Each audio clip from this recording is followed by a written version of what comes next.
At the end of thanks to them, at last, Luz and her friends can return to the demon realm. Up to the final seconds, neither us nor Luz herself were sure if and how Luz can handle leaving her mother behind once more. And there was no way Camil would ever let go of her precious angel again. So, she does the only logical thing in this situation and accompanies her daughter to the demon realm. I will tell you now why this is one of the show's most important events. The significance of Camil appearing on the Boiling Isles is split into two dimensions, the plot dimension and the development dimension. While Luz and the gang were living the 2000s high school movie life on Earth, the Boiling Isles have probably literally been turned upside down. What can Camil do about that? Even though she is a Latina mom, known as one of the most powerful types of humans, she definitely won't just take down all the bad guys, thereby saving the multiverse. Her role has got nothing to do with fighting. I doubt she'll even learn any magic, not even glyphs. Firstly, because the show's almost over, and their stay in the demon realm will be quite short. Secondly, she hasn't 100% left her adult mode yet. It was revealed that owing to her past experiences with bullying, she locked away her geeky side in order to become a proper adult. Over the course of her stay in the demon realm, she'll learn to let go of that mindset, but until then, she won't even consider learning magic. Put shortly, the part of her that is going to affect the story directly is her character. First and foremost, since episode 1, Camil's primary role has been that of a mother. Of course, she is way more than that, and the specifics of her personality are relevant to the show too, but her chief purpose is being mother to main character Luz, and recently also to a few other young witches. Taking that into account, perhaps you can already guess where I'm going with this. If not, think about this question. Haven't you ever asked yourself why the Collector is a child? Not only physically, seemingly also mentally. Knowing the Owl House, there's a good reason for everything, so there should be one for this choice too. We don't know anything about the Collector's backstory, except that he's a child of the stars and has been yearning for someone to play with him for a long time. To me, that sounds a lot like he's an orphan that has never had any family, thus no one to play with, and no one that loved him. Couldn't an interaction with Camil, who's practically radiating warm, loving mom energy at all times, have some positive influence on him? If the heroes hear of his sad past, they'll feel compassion. Maybe all it takes to defeat the Collector is showing him a glimpse of love,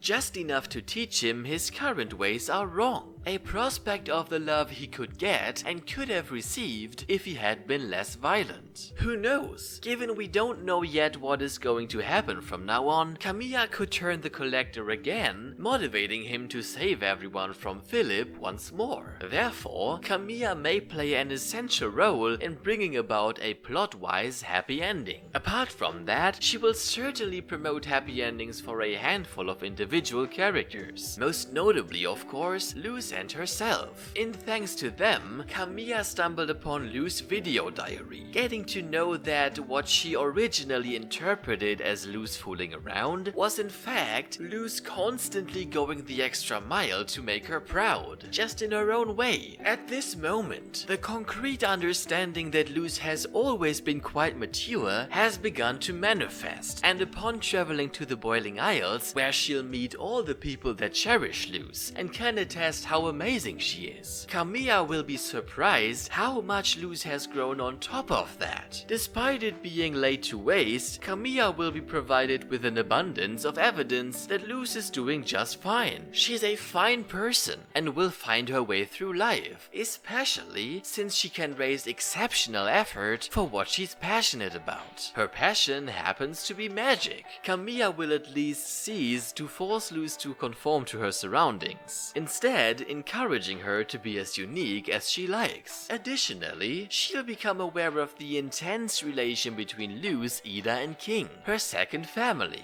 So apart from the fact that Luz just enjoys life in the demon realm, she has a true connection to that place and its people. Although it may be weird for her, she'll have to admit that Luz really will not be able to leave the Boiling Isles behind for good, not being able to decide between the two places she calls home and her two families. Consequently, if there still is a connection between the realms after the bad guys have been defeated, Camil will likely allow Luz to keep in touch with the demon realm. Concurrently, Luz gets the chance to prepare herself for the moment of choice, given it is somewhat likely there won't be a permanent possibility to jump back and forth between the realms. One thing that would definitely make Luz feel better about going back to the human realm is being able to enjoy life on Earth just as much as life on the Boiling Isles. In other words, she needs to be convinced that life on Earth can be just as cool and just as much fun, so that she comes to terms with not living in the demon realm, because there are plenty of things in the human realm that interest her. Therefore, when she sees her mother, a mere human not wielding any magic, fighting her way through the chaos that is currently the Boiling Isles, Luz will realize just how cool Camil really is, and that humans can do amazing stuff without any magical powers. This would certainly not be the ultimate cure for all grief that Luz would experience from leaving the Isles, but for sure, she would be less worried about rediscovering joy in the future. The latter should, by the way, become their shared project. As mentioned before, Camil is suppressing her own passion. By seeing the demon realm, which is everything you'd expect of a fantasy world and more, with her own eyes, her passion could be rekindled. Firstly, because she can no longer pretend that what is called fiction on Earth is fiction, and therefore not suiting of an adult. There's no reason to not be interested in something that's real. Secondly, the Boiling Isles are so baffling that you can't not develop a serious interest in those kind of things. Apart from their core family, Camil's presence is further relevant for Eda. In addition to Camil probably wanting to express her gratitude to Eda for keeping Luz safe, she is likely to mention how terrible it's been to be separated from Luz, not knowing whether she's okay, while fighting the feeling that it was her fault Luz ran away. Hearing Camil, a parent, talk about her child like this, Eda will be driven to reflect the relationship to her father, ultimately deciding to re-establish the bond with him. She'll come to understand that the scar the Owlbeast gave him, not her, does by far not hurt Del as much as practically having lost his daughter for more than 30 years. That realization is an important part of Eda's character development. Make sure to like and subscribe if you want to see more The Owl House content.